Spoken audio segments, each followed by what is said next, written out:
अस्सलामु अलैकुम वरहमतुल्लाहि वबरकातुहू। हज़रत मौलाना साद साहब दामद बरकातुहुम का पहले बयान सुने, इंशाअल्लाह इस पर कुछ तबसरा होगा। भटक लिया। ये जितने तंग लिबास पहनते हैं, पैंट पहनते हैं, मैं अल्लाह की कसम खाकर कहता हूँ उनकी नमाज नहीं होती। आप चाहे मसला पूछें, आप जो चाहे तावीरात करें। वजह यह है कि पैंट पहनने वाला नंगे के हुक्म में है, इसमें है नंगे के हुक्म। इसके बदन की सारी हैत बाहर जाहिर हो रही है।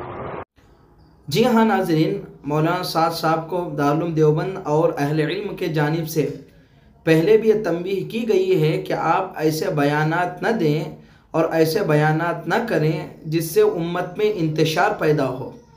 लेकिन हज़रत वाला बारहा बार तंबीह करने के बावजूद ऐसे बयानात दे देते हैं, ऐसे मसाइल बयान कर देते हैं जो उम्मत में इंतशार का सबब हो जाता है।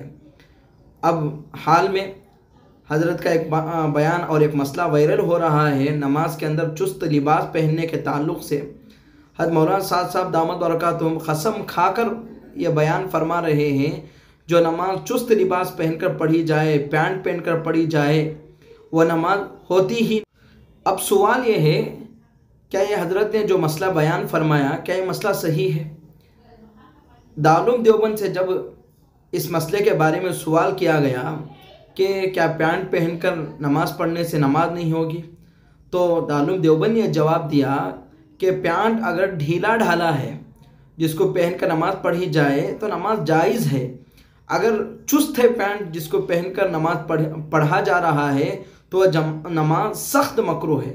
यहाँ पर तो सख्त मकरूह की बात है, बल्कि बहुत सारी किताबों के अंदर यही मसला लिखा हुआ है।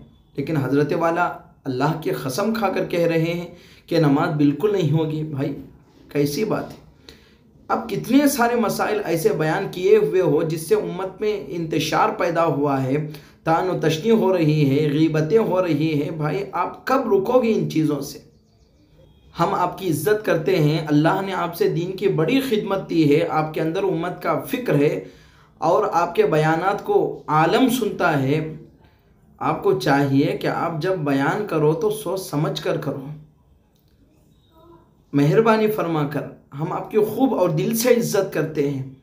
आप जब कोई मसला बयान करें तो जमहूर उलमा के मसलक के वो मुताबिक मसला हो, जमहूर उलमा की आप बात कहो, नई बात पेश करके फिर आप उम्मत में इंतशार पैदा ना करो। आप जब मसला बयान करो तो फिर मैं कहता हूँ मेहरबानी फरमा कर आप हवाला देते हुए बयान करो। अल्लाह ताला आपकी जुमला खिदमात को कबूल फ़रमाए, आपके दावत व तबलीग की मेहनतों को जारी व सारी फ़रमाए। जज़ाकल्लाहु खैरा।